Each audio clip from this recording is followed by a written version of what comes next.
Bonjour tout le monde, vous allez bien? Cette fois-ci, je vais vous montrer comment télécharger des étiquettes depuis Internet et tracer le contour. Aujourd'hui, on va travailler avec des étiquettes rondes. Je suis allée sur le blog de mon amie Laurence, son blog s'appelle Scrap Moment, et tous les jours, elle vous propose une série d'étiquettes toujours variées, toujours sympas. J'aime vraiment bien ce qu'elle fait. Alors, on va télécharger l'étiquette bleue. Je fais un clic droit. Je vais sur enregistrer l'image sous, voilà. Je lui donne le nom qu'elle a donné, je ne vais pas le changer, voilà. Et je quitte Internet. Alors j'ai maintenant mon étiquette bleue. Vous voyez que j'en avais chargé déjà des autres auparavant. Alors, comment je fais? Je vais sur Silhouette, j'ouvre un nouveau fichier, voilà. Et je vais tracer le cercle qui va faire le contour de mon appareil, de mon étiquette appareil photo. Comment je fais? Je vais sur tracer un ovale et je me place là, ou partout où vous voulez sur la page. J'enfonce la touche majuscule que je tiens enfoncée et puis je clique sur ma souris et je tire. Attendez, j'ai pas bien cliqué. Je recommence. Voilà. Donc je lâche d'abord la souris puis je lâche la majuscule, sinon je reviens à un ovale. Alors ici, je vais donner une dimension qui m'intéresse à mon objet, parce qu'une étiquette de 10 sur 10, c'est un peu grand. Je voudrais une étiquette de 3 sur 3. Donc je vais ici dans la fenêtre réduire, qui peut d'ailleurs augmenter au passage. Je verrouille mon rapport pour que hauteur et largeur soient identiques. Et je descends à 3 cm. Donc si on calcule bien, c'est 30 mm. Voilà. Et j'applique. Et me voici avec un disque de 30 sur 30. Alors, je vais agrandir ma zone de travail pour avoir une plus belle vue. Donc, je vais sur la loupe plus. Voilà.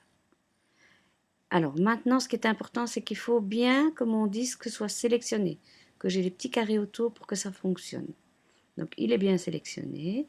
Je prends mon étiquette sur mon bureau et je la glisse tout simplement sur mon disque. Voilà, on y est. Alors, si j'agrandis un peu, ce que vous allez voir, c'est que il y a quand même un petit peu de blanc autour de l'étiquette. J'arrive jamais à avoir l'image tout à fait impeccable.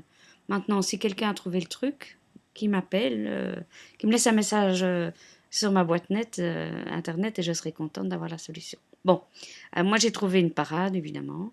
Ce que je vais faire, c'est que je vais carrément tracer une zone blanche autour, qui fera d'ailleurs très chic sur votre page de scrap ou sur votre carte. Ça fait très professionnel et c'est très facile.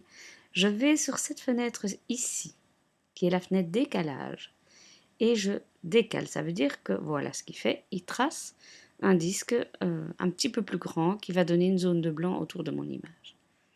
Maintenant, si je vais sur ma fenêtre de découpe, voilà, qu'est-ce que je vois? Mais je vois que la machine va découper.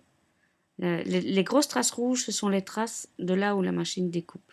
Et pour le moment, ce qu'elle va faire, c'est qu'elle va me découper ça et me découper ça. Ça ne m'intéresse pas. Alors, pour ce faire, je vais ici sur mon petit cercle, là où le premier que j'ai fait, et je clique, toujours quand je suis sur les ciseaux, dans aucune découpe. Voilà.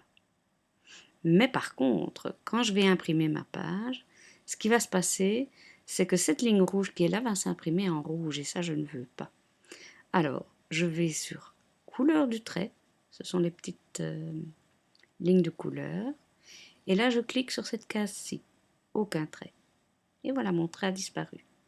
Maintenant, à l'impression, bon, je sais bien que c'est là que la machine va découper, mais je n'ai pas envie que mon pourtour soit... Comment? Que ce soit rouge, j'aime autant que ce soit très clair, comme ça on ne le voit pas. Et je peux même le faire blanc. Moi, je le fais toujours gris très clair, comme ce gris-ci. Voilà, ça se voit à peine, mais quand je veux organiser tout sur ma page, j'ai plus facile. Maintenant, ce que je vous conseille de faire, avant de faire une autre étiquette, vous avez cliqué le grand cercle, maintenant vous maintenez la touche majuscule enfoncée et vous cliquez aussi sur le petit, comme ça on a tout sélectionné. l'image et le grand cercle et vous faites un clic droit et vous faites grouper. Comme ça, quand je le déplace, c'est tout qui se déplace. C'est pas un et pas l'autre. Donc si je reviens à un format de page plus normal, voilà, j'ai ma première étiquette qui est créée. Voilà. Un petit rappel, comme j'ai dit dans la vidéo précédente, imaginons que vous en voulez toute une page, vous voulez faire la collection, vous allez sur la fleur et vous allez sur remplir la page. Hop là. Alors, ceci fonctionne puisque j'ai travaillé sur une page 30-30, ça fonctionne si j'ai une imprimante qui peut imprimer là-dessus. Mais comme je n'en ai pas et que je vais devoir imprimer sur une imprimante normale A4, je vais ôter ce remplissage et je vais revenir en arrière.